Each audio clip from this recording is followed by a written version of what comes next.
好，大家好，我叫谢谢，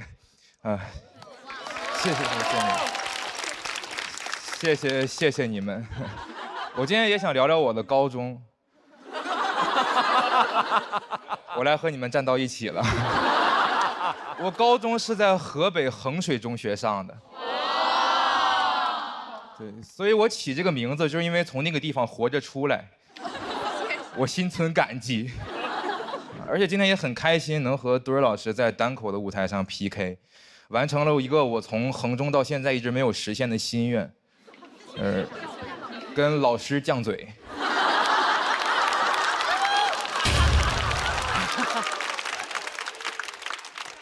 我非常紧张，当时在衡中真不敢犟，衡中是一个很卷的学校，卷到教室后面贴着条幅，上面写着只要学不死，就往死里学，传播度非常广。我觉得这个标语很荒谬啊！我为什么要往死里学呢？我不应该往清华北大里学吗？衡中很会营造那种卷的氛围，一入学就让我们写自己的目标大学贴到墙上。我当时写了同济大学计算机系。真的假的？那是一个我非常向往的高校。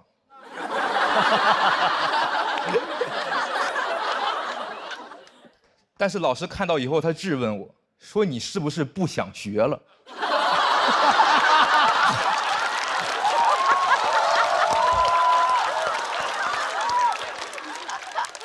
你要不现在去网吧吧？让我改成北京大学，我不敢犟嘴，真改了。但是衡中确实出成绩，后来还真的考上了。谢谢你们，谢谢你们。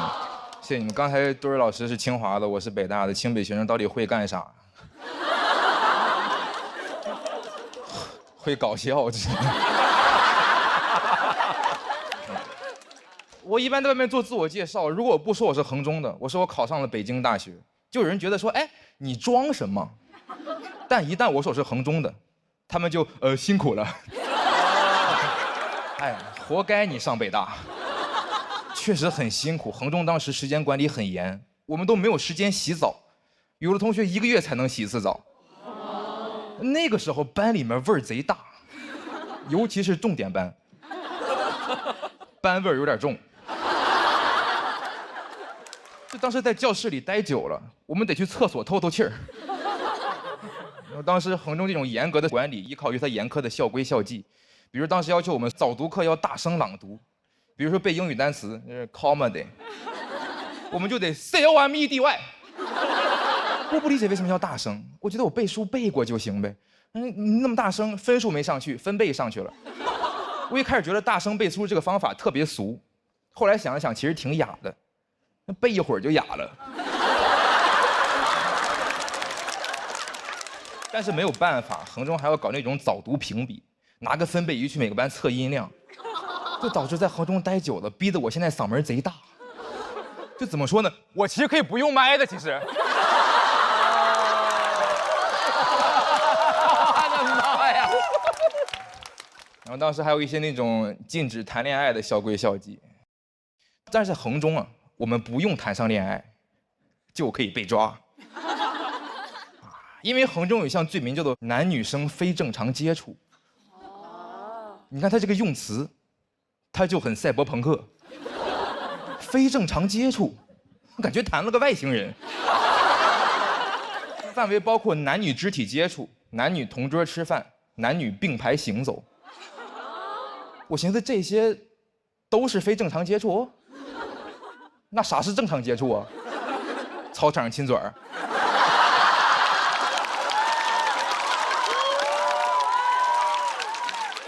还是双方家长先见个面啊？当时处罚力度是回家反思4周。我不是很理解，我觉得我要在衡中谈恋爱，顶多也就偷摸传个小纸条。你要上我回家反思，我俩可就逛街去了。当时衡中有那种老师，他专门负责查违纪，每天就往他那个电脑前面一坐，拿个高清摄像头看有没有人谈恋爱。哼，恋综观察员。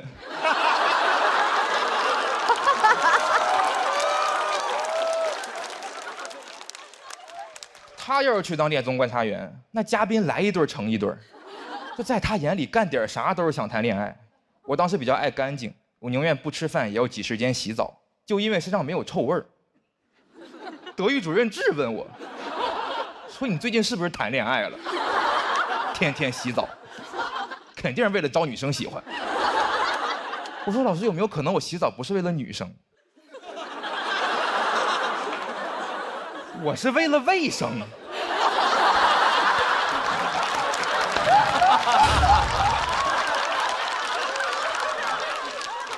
不洗澡我身上痒痒。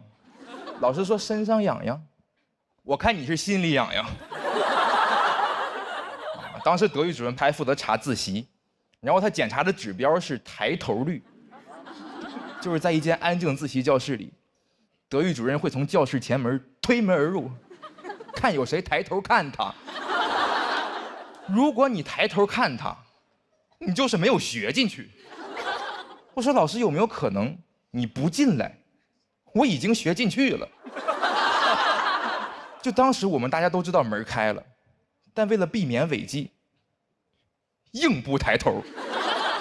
这个东西需要的意志力，比你抬头看一眼还分神儿。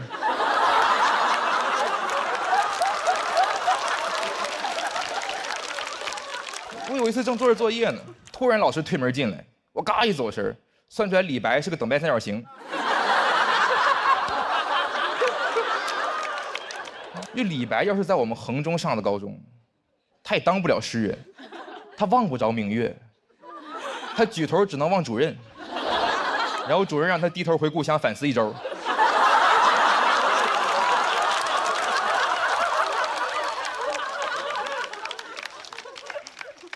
我当时看过一些犯罪电影，里面描绘的那种校园枪击案，我说在衡中都不可能发生，罪犯都没有体验感。你们想象一下，一个变态枪手扛着 AK-47踹门而入，没人理。他准备好享受我们的惊恐与尖叫带给他的变态快感，然后他发现没有一个人抬头看他，罪犯都吓坏了，赶紧拿枪指着我们大喊，说 freeze， 我们 FREEZE。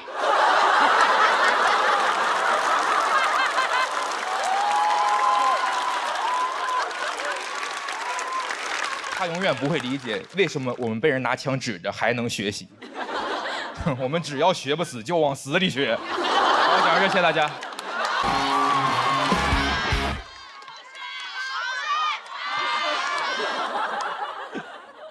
大家好，我是大鹏。把你们刚才那形容词儿再说一遍。上哪儿找的观众？我知道你们都在想，大鹏来能干什么？一个导演，我们不想看他宣传新电影，我们想看的是付航，是刘洋、刘仁成。巧了，我的新电影《长安的荔枝》，他们都在。我这么说啊，也没有利用他们要宣传的意思。想要宣传，我找刘德华、杨幂多好。巧了，他们也在。还有周星驰，他的喜剧精神与我们同在。我很崇拜星爷。10年前我第一次拍电影的时候，我就想邀请他客串。我带着《煎饼侠》的剧本去到了香港，我跟星爷说，能不能参与我的电影？星爷说，戴鹏，等一下，我这边也有一个剧本，叫《美人鱼》。他问我有什么想法，我一想这是要我演呢。我陪着星爷聊到了第6天，星爷说，戴鹏，你必须要走了。我说咋了，星爷？是哪儿不满意吗？星爷说，戴鹏，再不走，港澳通行证要过期了。我抓紧时间赶紧问吧。我说星爷，你到底想让我演哪个角色？美人还是鱼？星爷这一次没有叫我带棚，他陷入了沉默。我当时就明白了，星爷其实根本就没打算让我演，他想让我倒。最后他也没好意思说出口。煎饼侠还没来客串，但我始终记得我们俩要合作这个事儿，所以我一接到这个节目的邀请，我就来了。我不想再等了，我单方面宣布，这个节目就是我跟星爷第一次合作，爱咋咋地。合作了，星爷合作了。我很喜欢我和星爷合作的这个节目，选手我都认识。有一次我逛商场，我还遇到大老王了。虽然当时我们都戴着口罩，但是我认识他那双泪汪汪的眼睛。我说：“你是大老王吗？我也是个明星。”大老王当时说：“您这个‘也’字啊，让我很高兴。虽然我不知道您是谁，但咱俩可以加个微信。”我说：“太好了，那下次有演出的票，记得帮我留2张富航的。”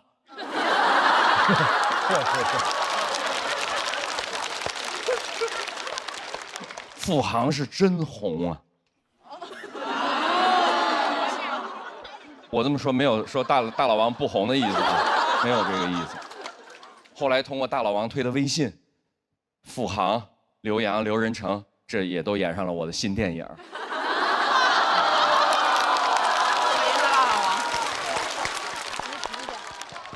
有人好奇，他们红了以后会不会飘？飘不飘我不好说。反正有一次在拍摄的现场，观众们看见演员了，观众们很热情，在那喊“刘天王，刘天王”。刘洋和刘仁成同时站起来挥手致意，把身后的刘德华挡得严严实实。你们也都看到这个局面了。录到今天，2位刘天王。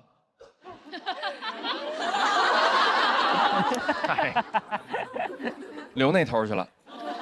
在这里，电影要上映了，我也想跟3位参与了的老弟打个预防针。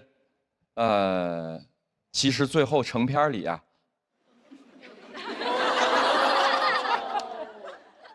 你们每个人的戏份都减掉了一点儿。问题是他们也就拍了一点儿。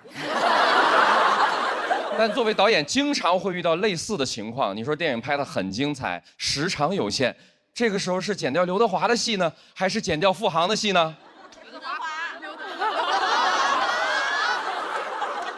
我相信每个导演都会剪掉刘仁成的。我就知道。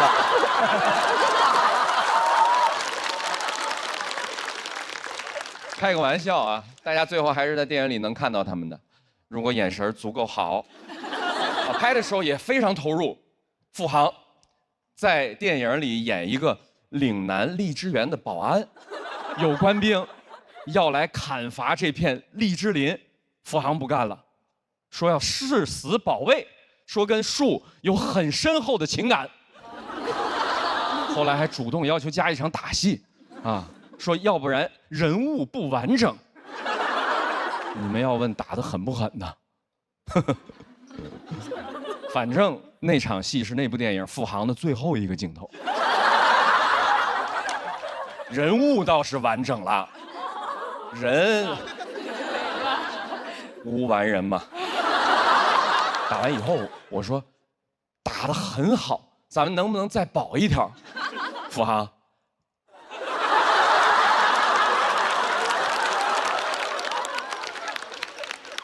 差不多得了。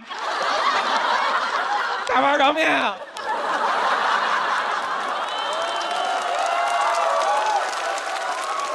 我赶紧安慰他呀，我说虽然你的戏份不多，但是你回去可以跟亲戚朋友说呀，咱们这部电影这么多的明星，主打一个富航。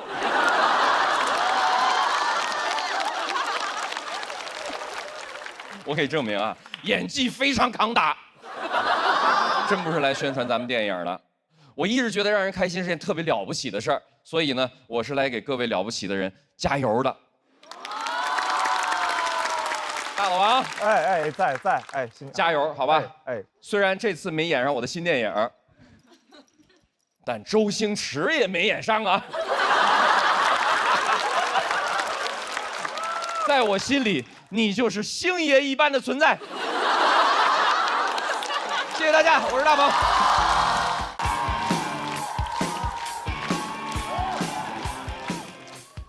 大家好，我叫阿水，我是在新加坡生活的华人，然后我老家呢是东北的，所以海外呢不光有华人，还有华人嘛，华人，对。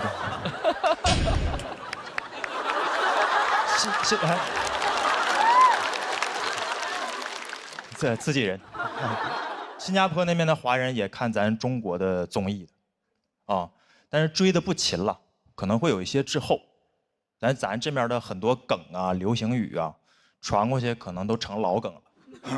但是我们也很爱看，很爱看，因为质量都很好，很精彩。怎么说呢？奥利给啊，形容一种酷毙了的感觉啊。包括单口喜剧综艺，我看的比较晚。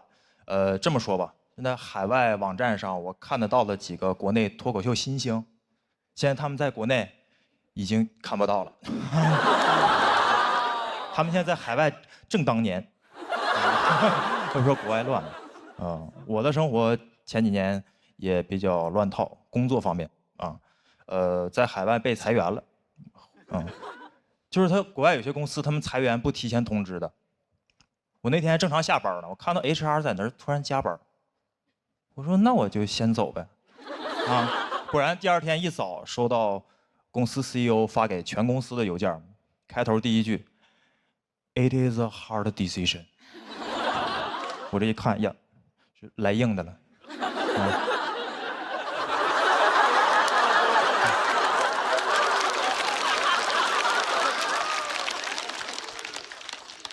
确实是能先走了，是吧？当天就被裁了，当天被裁的。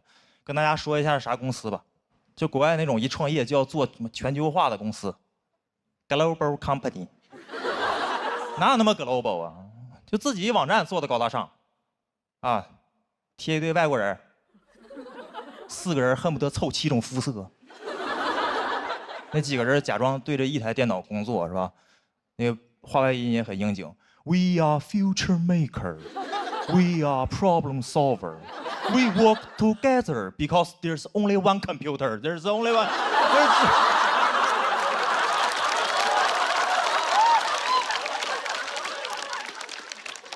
一台电脑可不就 work together 吗？当时在海外接着找工作，挺累的，就是要接触各种 HR，就是刚被一个企业踢出来，你要再听新的 HR 宣传他们那些企业文化，我心里就俩字儿：忽悠。接着忽悠。我当时面试咱国内大厂在海外的部门，啥公司我也不说了，反正那 HR 说话挺有范儿的，感觉每个字都有节奏啊，非常感觉在跳动啊。当时那 HR 是这么跟我说的，说你要加入我们，你还是要融入我们的这种文化，也就是我们的 culture。我说请问是什么 culture？他讲我们的企业员工最重要的素质就是谦虚啊 ，Our people are always humble。你们知道什么人不这么说话吗 ？Humble people。你们公司这么在意 humble 吗？要人谦虚，那我加入你们，我可以玩命谦虚，对吧？老板问阿水，这个东西加班能不能完成？我说我哪有那个能力呢？我以后交简历我就交一份谦虚的简历。编程不会，英语不会，面试官说不会可不可以学？我说我可以学，但学不会。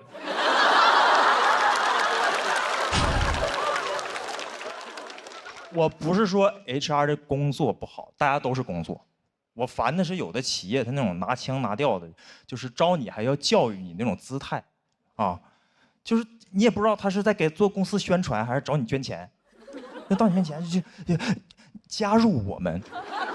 你得到的不仅仅是一份工作，它是一段 journey， 它是一种 mission and vision， 还是一段 yeah。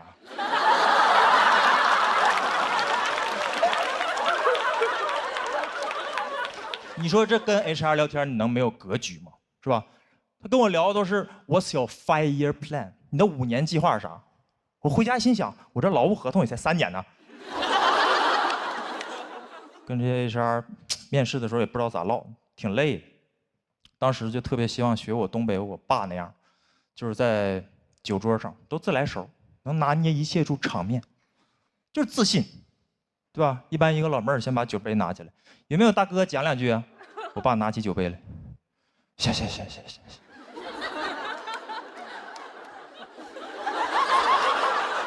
这老妹儿，你把酒杯拿起来，拿起来。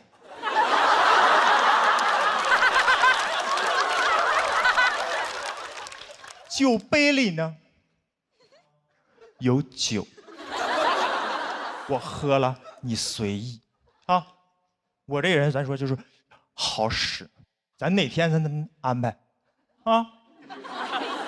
那这个面试场面就会像现在一样，没有人敢说话。你感觉大哥没说啥东西吧？但是感觉大哥有东西。我面试的时候我就拿出这种自信，我面试的时候我就这么自信，谁还敢小瞧我？那 HR 拿起简历来。Can you introduce yourself？ 我说切。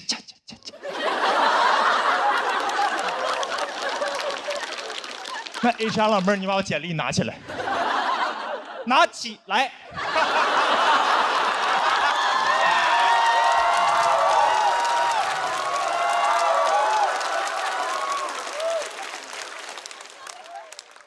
简历里已经有我一个简单的经历了，我写了。你看不看你随意是吧？我介绍一下我们东北人，我们东北人好使。咱哪天咱安排，是吧？外国 HR 听不懂我就给他解释，好使。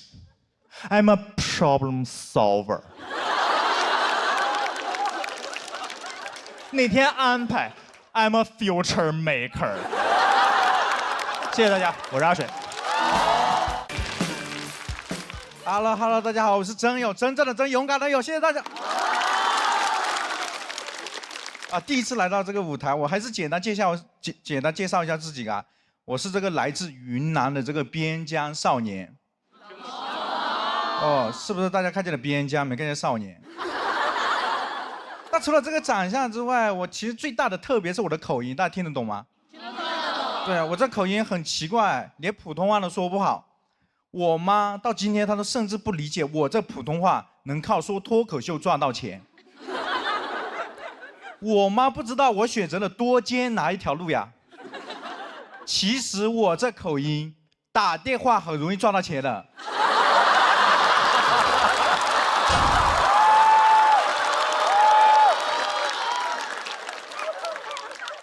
我这口音也给我带来很多困扰。我这口音给我带来最大的困扰是那个读书背文言文的时候，老师说我的口音话比文言文还要难听懂。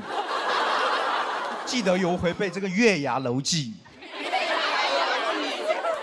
我当时就背我说齐碧渊，谢啲子又爱又好像是了爱了。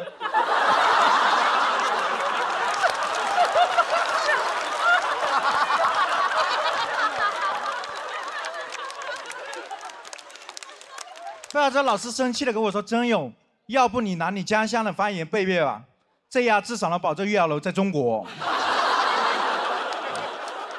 但其实造成这口音的原因是我说少数民族话，我是少数民族，而且出生在那种多民族聚集地。我告诉大家，我是那个出生在云南省红河州金平苗族、瑶族、傣族自治县的哈尼族。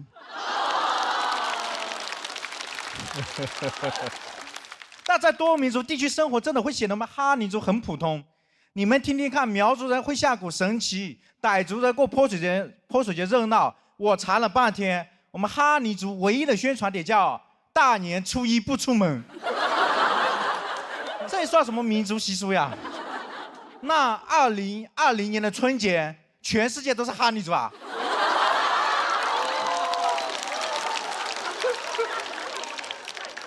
但是很多人对我们这种多民族地区很好奇。哎，之前就有人问我说：“哎，你们那边是不是还有民族住在那个部落里面？”部落，我们那边早就改名了，叫社区。刚刚改的时候还有人说要派几个物业来保护我们，我们说好的，我们会保护好这些物业。还有人更好奇啊，之前有人跑过来跟我说，真有，你们那么多少数民族，小学的时候一起读书，民族之间不会有文化冲突吗？我小学的时候连文化都没有。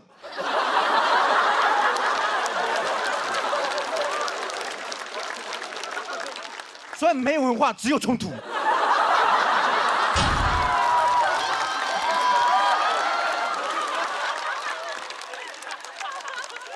比以前我们的冲突根本打不起来啊，因为我们根本听不懂对方在骂什么啊。除了少数民族聚集地之外，这里还是祖国的边疆边境。我告诉大家，我出生的地方有多边疆。就我出生的老家有块地种成香蕉，这边是香蕉，这边是进口香蕉。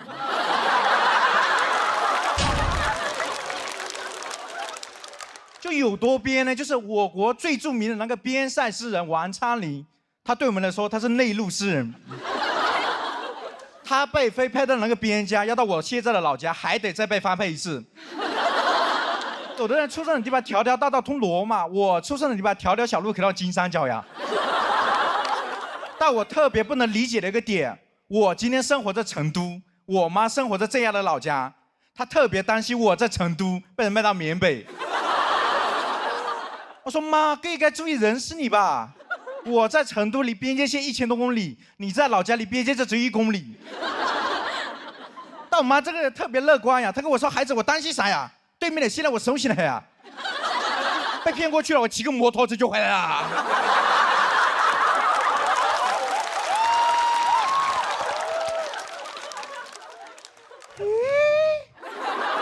难道那些被骗到缅北的人，他们没能逃出来，是因为他们不会骑摩托车啊？而且摩托车如果在缅北这么管用的话，社会应该给我们云南边界1人辆摩托车，特别是我们那边外卖骑手的电瓶车换成摩托车，哎，没事的时候送外卖，需要的时候过去接人质。到时候我们派骑手打过去了，对吧？对面的人看见我们打过来了，跟他领导在那汇报说：“领导，对面的打过来了，他们派了个团，什么团？不知道，反正他们边跑边喊，赶紧接，要超时了啊！”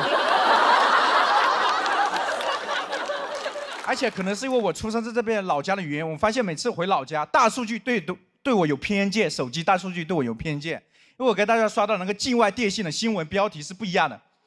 哎，你们刷到的是境外电信就是诈骗，缅北园区有多危险，而给我推送的新闻标题是还在诈骗吗？这就是下场。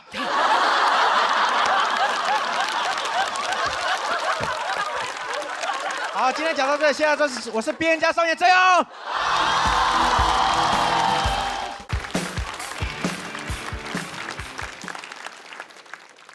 大家好，我叫陈爱。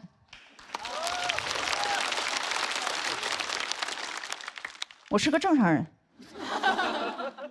虽然医生不这么认为。去年的这个时候，我状态不太好，去了一趟精神疾病医院，宛平南路600号。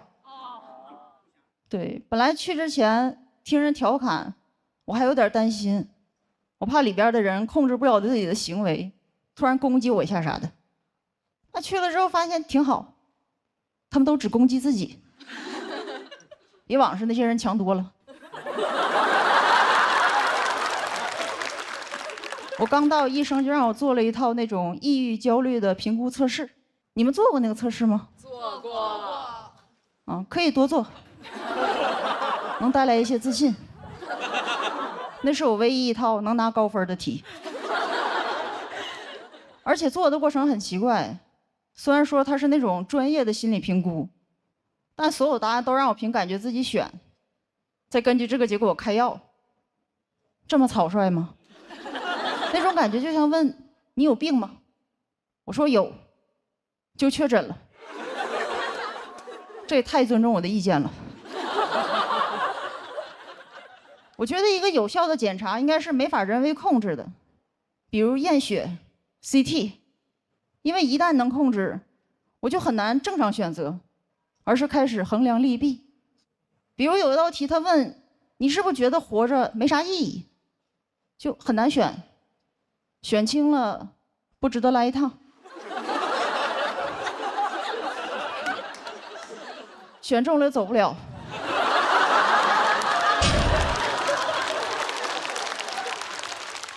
类似这种问题很多，整个测试给我感觉好像就是，只要你觉得自己有病，总能查出点啥。所以我给这个地方想了个宣传口号：来精神疾病医院，成为你想成为的人。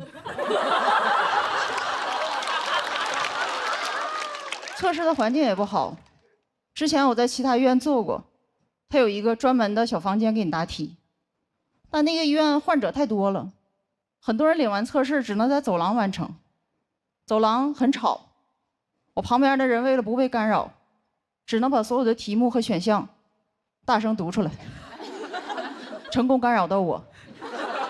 有好几道题我是跟着他选的。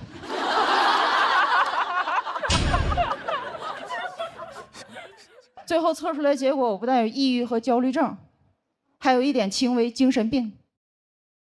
我就知道他有病。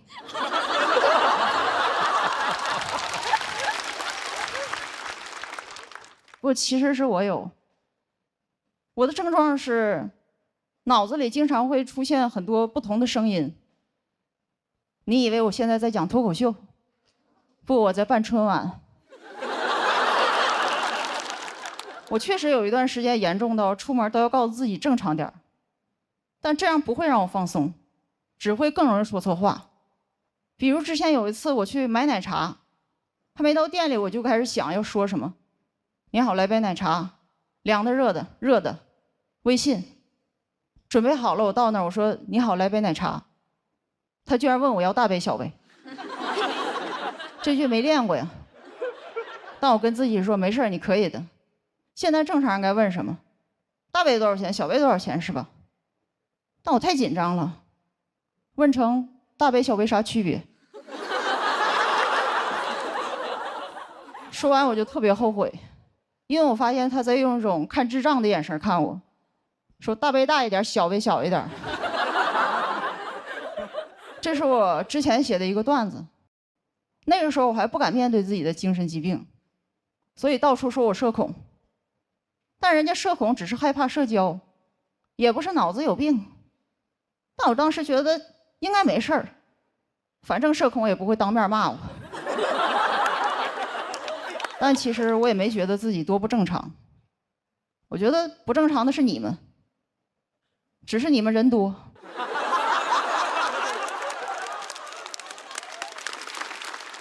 我懒得计较。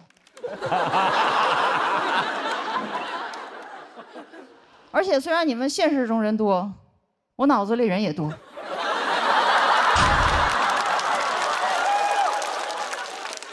我只是在外边收着，有时候也会遇见一些人跟我说：“没事儿，你放松点儿，别太紧张。”我心想：哼，我放松，就该你们紧张了。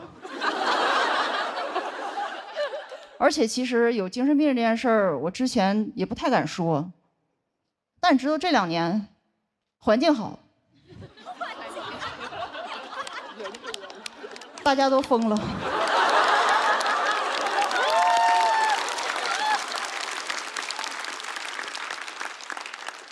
我也没想到一个神经病还赶上了好时代。天知道我这一刻等了多久，因为我10多年前就是这样的状态，我当时觉得永远不会被接受了。直到这2年。我听到一个声音，时机到了。原来我不是风，我是先锋。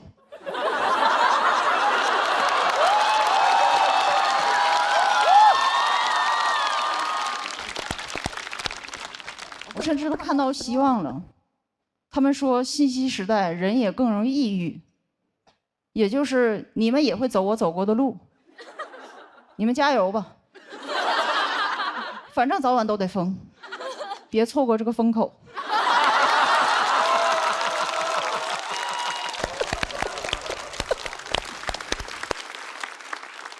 我在未来等你们。被确诊精神病这件事儿，最糟糕的是，它会摧毁你一些对于现实的认知。就是有些事儿你以为发生了，其实没有。比如你们生活中都有一些幸福的时候，升职。旅行、恋爱。但如果跟你说这些都不存在，是你有病，是不是就有点恐怖了？对，其实我这个表演也不存在，是你不开心把我想出来的。你可能会想，不可能，你讲的又不好笑。不是我不好笑，是你想象力不丰富。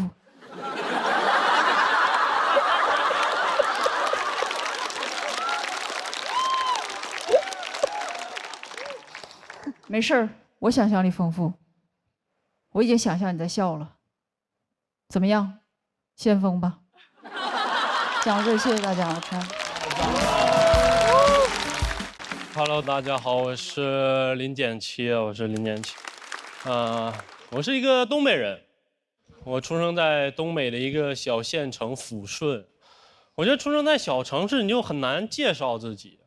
别人问我家在哪儿，我说辽宁，他说辽宁哪儿，我说抚顺，他说抚顺在哪儿，我说离沈阳很近，每次都很繁琐，所以一般我会主动说我是辽宁沈阳抚顺。我是辽宁沈阳抚顺，我是辽宁沈阳抚顺，直到一个南方哥们儿紧紧握住我的手，他说：“你好，抚顺。”你好，抚顺，我广西南宁理坤，你好。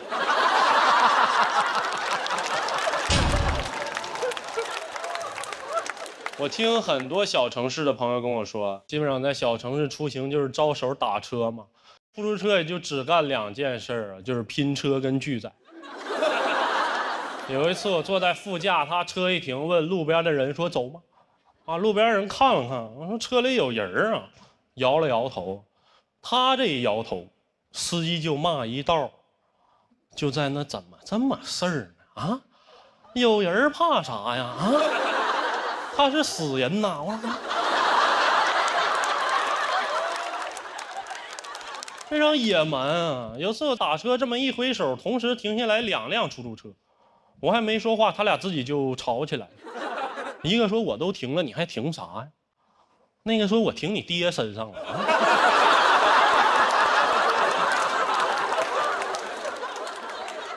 怎么你停了我就不能停呢？我就在那站着，别的空车经过我也不敢招手。我就只能在那等待，在他俩当中等待一个更强壮。给另外一个车吵走了之后，我隔着玻璃问胜利者的师傅：“我说师傅，我去火车站。”他说：“小伙儿，我不去。”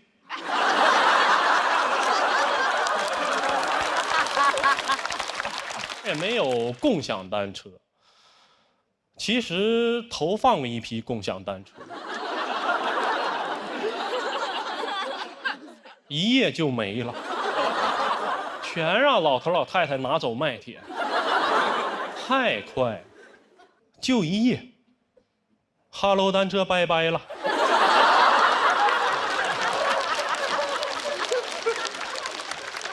你们想象那个场面，就老太太把车架子敲成铁皮，放自己车筐里，骑着去卖铁。我们总说做事情要打破框架。他们打破的很彻底，他框是框，架是架。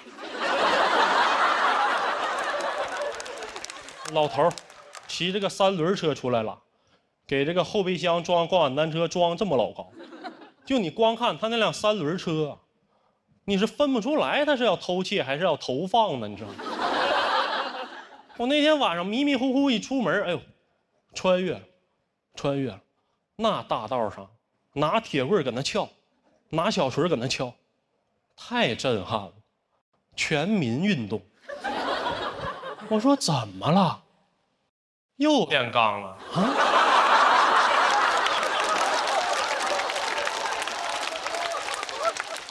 那边老人就是非常的自由啊，什么也限制不了他们。宗教也是，他们信的也不是正规宗教啊。好多老人他信教是因为他们到岁数了，准备上天堂。信别的就很少，你要跟他说轮回，他就说轮回我就不去了。宗教这儿不让干，那不让干，他们信教的主旨就是我都能干，因为我能忏悔。所以你能看见一种奇观啊，就好多老人在教堂门口打牌。哎呦，这帮堕落天使啊！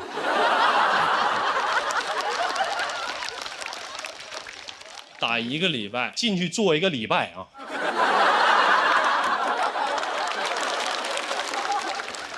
那话你都没听过呀，主啊，我忏悔，妈3拜1出早了。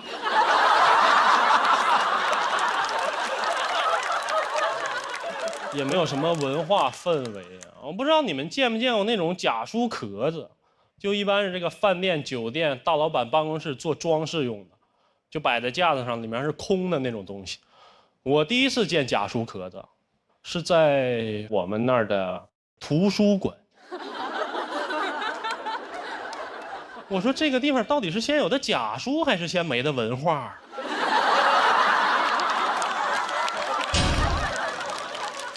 你们能想象吗？一个个嗷嗷待哺、渴望知识的青年，翻开书一看，我文化了啊！我还上网查了一下，这种书它叫仿真书。哎呦，你听它这个名字啊，仿真书。我从小就对真假这种定义非常的清楚啊。我小时候也穿一些高仿的鞋什么的，我同学就指着我，他说：“你这个鞋是假的。”我觉得真假你也得看哪种维度吧。在你那儿它是假的耐克，在我这儿它是莆田正品。但是仿真书啊，它都不是书，它是纸壳子。你让老头老太太知道了，来了全给你拿跑。比在图书馆放假书壳子更诡异的是什么？是这个假书壳子，你能借走。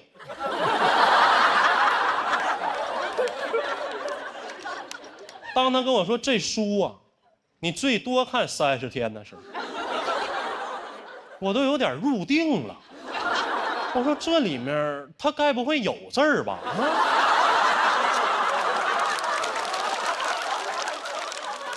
老师问我看没看过《红楼梦》，我说那打开里面一场空啊。我还看过吗？我都看透了。讲到这儿吧，谢谢大家。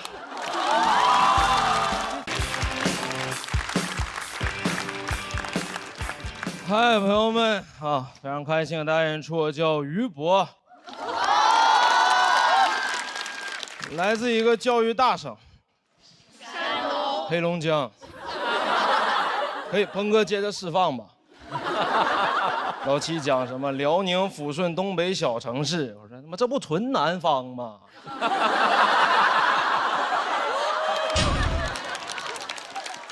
当然，教育大省不是空穴来风。各位，我知道这2年互联网对黑龙江刻板印象很深，东北小孩抽烟喝酒打架混社会，往那一站就是松柏欲盖弥彰。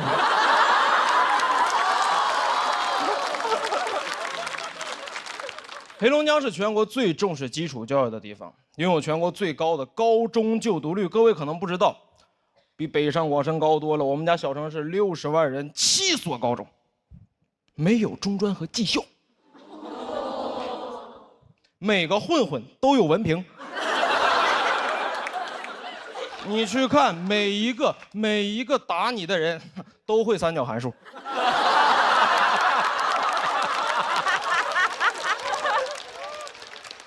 你说学那有啥用？我说看那香港电影《古惑仔》，我说这里边但凡有一个黑龙江人，一眼就发现了。那大哥说，给这个人给我扔海里淹死之后沉了。大哥不行，因为浮力公式 F 等于ρ略 G 为排，淹死就飘了。重视教育，读书改变命运这个观念刻在我们骨子里。从来不掩饰读书的目的，很直接，很夸张。我们当时高中班级直接到班级名字就叫清北班，清北班，太直接了。这和那是衡水中学不一样，人家不叫但能考上。我考不考上别说，我们就叫，先叫，先叫的人先享受清北。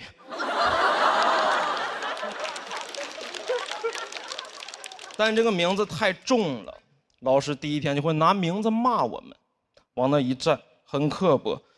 30个人，你们30个人在这个班级呀，就必须上清北，谁不上，谁是班级的失败者，是 loser。但那年清华北大纯裸考在黑龙江就招20人。最好情况，我班得含泪开那么10几个被迫上其他985的 loser。这种班级太吓人，为了清华北大布置各种各样标语，奔清北、梦清北，整个班级布置的和那个清华北大主题乐园似的。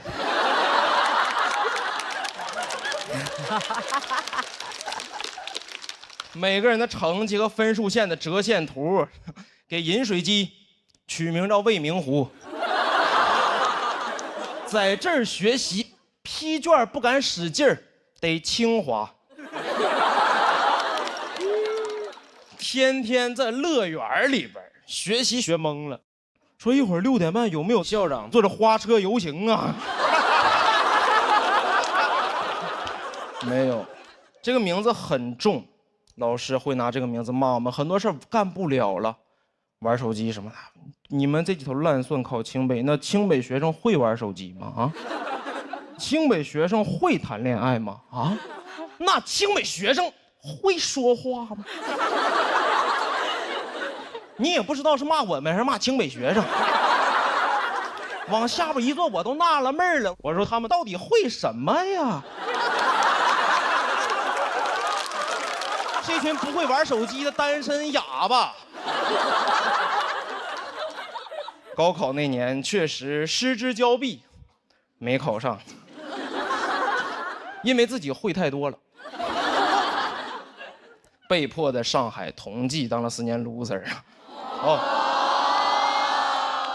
这个事儿不值得哦，因为说实话，这不是我想学的。但那种教育观念里，如果你没去到那2所最好的学校，很多人生你就不能选了。当时特别想去北京人大学社会学，我妈说社会学你上什么人大学啊？你上社会上学。听妈的，上海同济学计算机，我说那计算机为什么不在网吧里学？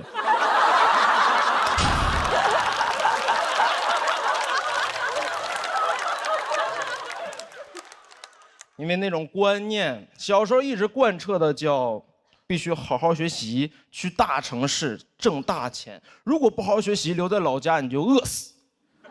小时候深信不疑，直到自己真的来了上海，发现这事儿不对。因为我也可以好好学习，在大城市然后饿死。人只要想饿，在哪儿都能饿死。上海的消费更容易饿死。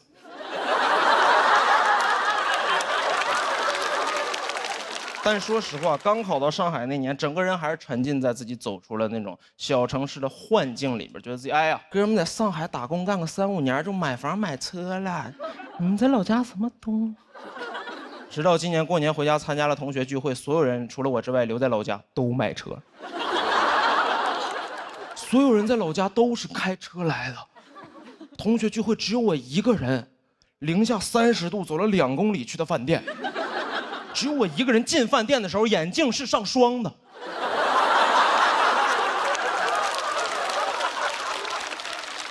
他们有车的人眼镜上的霜拿雨刮器就刮掉了。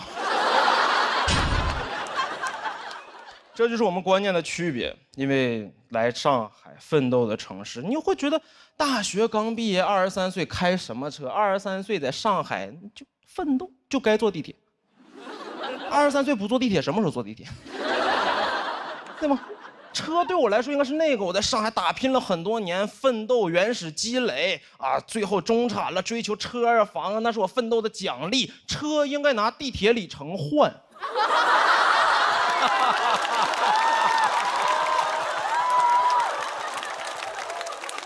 但在老家不一样，老家什么奋斗的奖励，你只要活到一定年龄阶段，爸爸妈妈就会给你买房买车，不是奋斗的奖励，算签到奖励。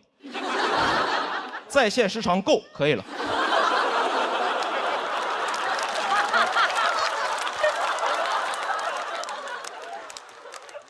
确实不理解，为什么在老家的朋友能生活的让我羡慕那么多？因为在我看来，他们很多人没有解决自己独立生活的问题，爸爸妈妈就把一切都给他安排好了，我羡慕至极。独立生活了吗？我说问一个哥们儿，我说哎，为什么买车？和你们在上海不一样，是在老家，钱花不出去。我说钱花不出去啊？你发点假币呀、这句话让我醍醐灌顶，那一刻突然意识到，成年人的世界里不是那种完全的读书改变命运。再去考他们，没有人在乎了。问一个哥们儿，我说哎，交流电系统的发明者是谁？他说不知道，去你的吧！然后开着特斯拉就走了。讲到这儿，谢谢毛驴哥，拜拜。Hello。谢谢你们，我一定要把这腰背挺起来。我是南瓜，大家还记得我吗？对呀，我去年上了这个节目，希望被更多人认识我，现在都认不出我来了。我这半年减肥减了60多斤啊，减掉体重的1/3啊，变化比较大。你们时间长没见，觉得很惊讶，对吧？对，然后那种天天跟我在一起，在我身边的朋友，他不觉得我有什么变化，就像我的好朋友黑灯。他对我的声音很熟悉，我也很奇怪，我这瘦了60多斤了，我这陕北口音是没有一点变化的。我现在很难被人认出来啊！前2天走在一个商场，走着走着，听到后面2个人说：“真的是南瓜，真的是南瓜。”哎，我还挺好奇的，我回头一看，2个人在玩刮刮乐呢。我为了减肥啊，销声匿迹3、4个月没有见人啊，再次出来的时候一下子瘦了这么多，朋友们都不觉得我判若两人，他们都以为我判了2年。我的减肥方法在网上学习啊，偷学一些明星的减肥食谱，他们吃的特别的少，而且还经常断碳水啊，还能去正常的演出表演。啊，我也断碳水，我也去演出啊，我要在演出现场吹唢呐，我这吹着吹着，这血糖上不来，差点把自己送走了。啊，但还好是坚持下来了，终于坚持下来，也是瘦下来了。今年终于可以在节目上穿自己心仪的衣服了。我真的特别的激动啊！我去年上节目啊，就每一次看到别的选手穿的漂漂亮亮、光鲜亮丽的，我每一次都穿马甲。我去年录了6次，穿了6次的马甲，朋友都叫我马六甲。就别人穿马甲，人家是时尚好看，人家也穿，就我一个骑手穿马甲太像来上班了。我进棚被保安难过好几次，说外卖不让进。去年总决赛我是到现场来当观众的，导演说可以随意穿搭，我很开心啊。我逛了很多商场、很多服装店去挑了，试了很多衣服，没有一件适合我。我当时我就让导购推荐一下，导购说先生你就适合那种运动户外宽松带拉链的那种。我说你想说马甲吗？我感觉我整个青春都是马甲。我很难过，我下决心，我不甘心，我第2季一定要减下来，我一定要穿自己心仪的衣服，不能再穿马甲了。但我发现我不管我多么努力，直到今天我始终摆脱不了马甲的命运，因为我有马甲线了。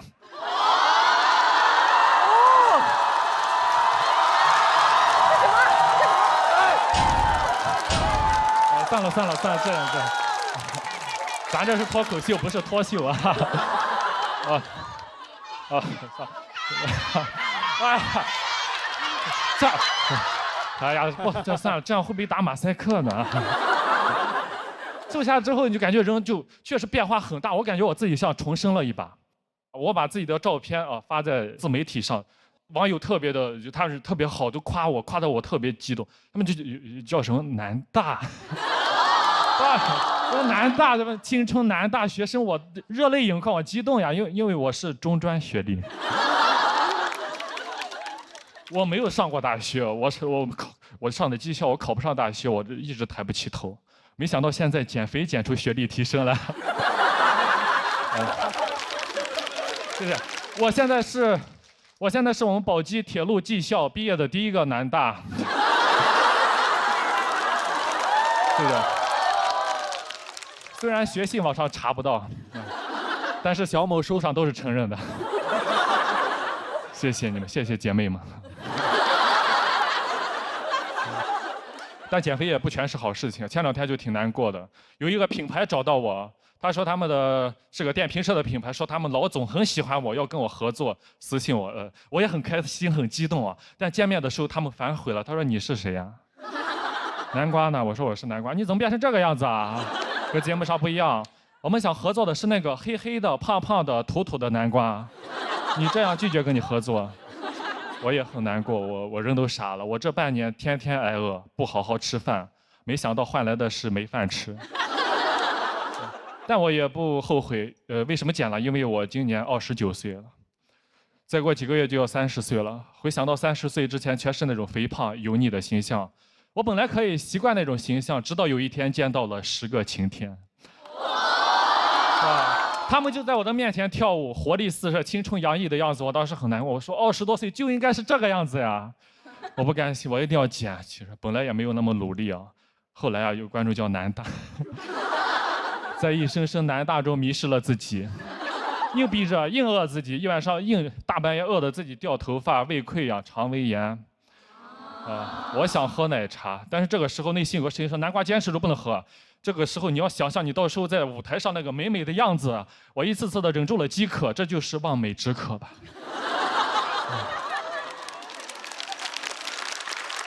我朋友说，你也没必要这么忍着，你可以喝统一冲服无糖茶，真的好喝，一口冲服茶香倍儿足啊，喝了之后和南大一样冲服满面。真的，我终于坚持到现在了，终于在台上，就是现在我真的绷不住了。其实这回啊，我后台已经摆好了烧烤、炸鸡、汉堡、油泼面、biang biang面、刀削面。我一会下了台我就暴饮暴食，以后我就想吃什么吃什么。以后呀，可能还会变回那个黑黑的、胖胖的南瓜。但不管怎么样，以后点开爱奇艺，看到2025年夏天那个青春洋溢的南瓜，我也就很满足了。谢谢大家。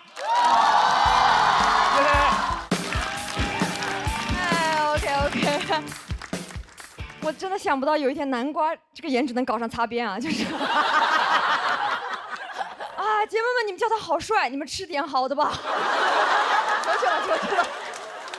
南瓜刚才自己说到自己可能为了减肥，就是少吃了很多饭吧。今年，我希望你少吃那些饭，我吃。我要吃饭，我要上桌的。开始今天正式的演出啊！大家好，我叫朱大强。好热情，谢谢大家，谢谢大家。我是一个就是比较容易生气、比较容易愤怒的人啊。我们女生生气气多了的话，就会长很多的那种甲状腺结节、乳腺结节各种嘛。我每次就是一生闷气，就开始长那种乳腺结节。我把这个气发出来呢，开始长甲状腺结节。哎，我就感觉我好像一气呵成2种结节。哇，有点太多了。我就感觉我每天这些结节，就是你们胸腔这里长不下的，开始长到嗓子眼这里去。这是什么？结节高升。然后嗓子眼这里长不下的结节呢，又掉到下面去，节节败退。然后在我体检的时候，医生跟我讲啊，说是90%的女人都会长结节的。哇，我就感觉如果这么高的比率都拥有结节的话，它就不应该再是一种疾病了，它应该成为一种新型的器官，对吧？而且我觉得如果都是女生来长的话，我们以后这个新器官给它叫一种新名字，我们以后叫它妇女节。我觉得我爱生气吧，这个东西完全也怨不得我，是因为我感觉每天我生活中那种看不顺眼的人有点太多了。哇，有些人真的在公众场合边界感有点太差了。我有次在那种餐厅里面吃饭啊，我隔壁桌有个哥们在那里猛猛抽烟，哇，抽烟抽到我感觉他要在我旁边那种原地升仙了，我就开始过去大声呵斥他，我说公众场合不可以抽烟的呀。他自己还气上了，他开始那种恶狠狠地瞪着我，然后一边瞪我吧，一边有点想放点狠话，我感觉他有点咽不下那口气，也有点咽不下那口烟。然后他开始拿着那个烟，恶狠狠地开始把那个烟攥灭在自己碗里的饭上。我有点看不懂，我说这是在用不吃碳水表达自己的愤怒吗？看不明白。我说有点太会愤怒了吧，感觉就是一种超弱的超熊，泰迪熊，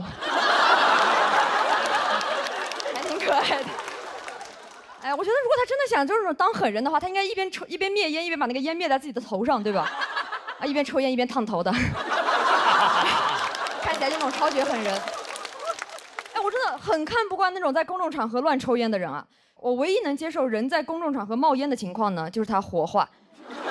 哎，然后有时候觉得吧，抽烟就是一种慢速火化，主要是对抽烟人的身体不好，二手烟也不好。他火化，我陪葬。不喜欢，我都把所有在公众场合乱抽烟的人呢，我在背后亲切地把他们称呼为烟人。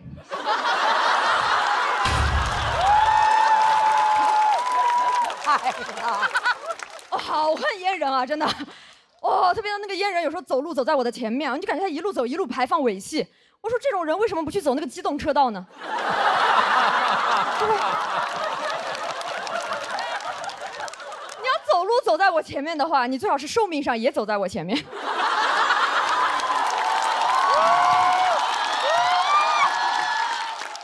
哇，这种路上走的也能接受。我最讨厌的是那种密闭空间内抽烟的那种啊！我有一次打上一个出租车啊，哇，那个司机在里面猛猛抽烟，我在后面很生气，我说烦死了，我说你一直抽什么烟呀？他说我抽软中华呀。谁问你了？我问了，就是哇，然后很烦，我就开始用各种借口跟他沟通嘛。后来发现各种借口都不管用，直到后面我跟他讲，我说我怀孕了，闻不了烟味，然后他才把那个烟吸掉。哎，我就感觉好像我怀了个人的时候，我才能被当个人尊重，我就感觉很悲凉。但是我后面就发现吧，我这个人，我感觉我也是那种母凭子贵了。我现在是一个熹贵妃，每天到处吸一些二手烟。母凭子贵。而且现在吧，我有时候会发现，就是怀孕对于劝阻抽烟来说，这个借口还蛮好用的。所以我现在就是那种随时随地乱怀孕。哎呀，我一出门就怀孕，一出门就怀孕，这个世界太危险了。我真的很讨厌，我觉得公众场合很多人都是那种完全不顾别人，只做自己的。我不知道大家有在地铁上见过那种有些那种男生吗？就他一坐下就会把那个腿弹开。哇，真的很烦啊！就那种螃蟹男孩，那个左腿永远碰不到他的右腿。我不知道两腿之间空那么大的位置用来干什么呢？可能是用来存放自己虚无的男子气概吧。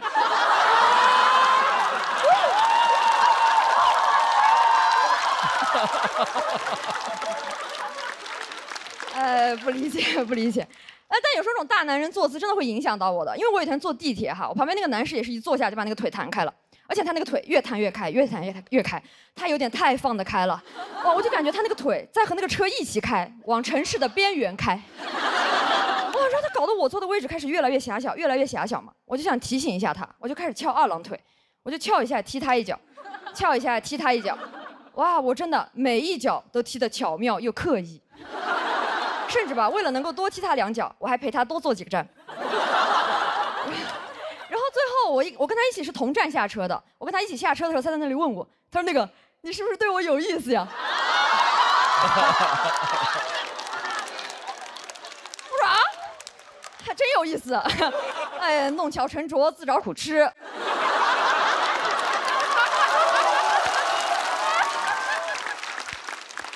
他还在那里问我，他说那个，要不我们加个微信，没准我俩挺合得来的。合得来个啥呀？他自己两个腿都合不来。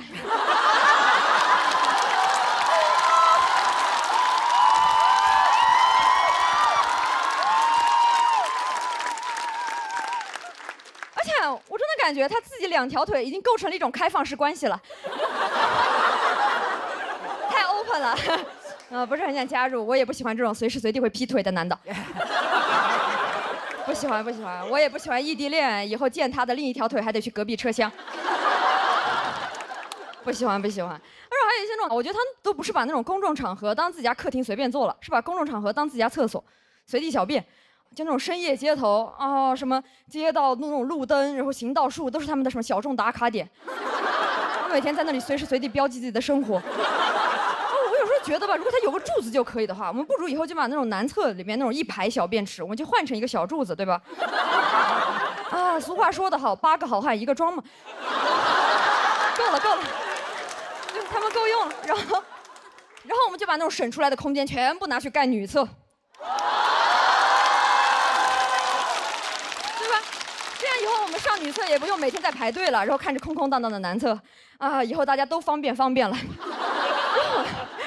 我有时候感觉吧，就其实那种随地小便，从古至今都是会受惩罚的。你们知道那个孙悟空就是因为尿在如来手上，对吧？一开始我感觉他大闹天宫完，如来本来想着要不关他15天算了，后面怎么抬手一看，怎么他上厕所我洗手呀。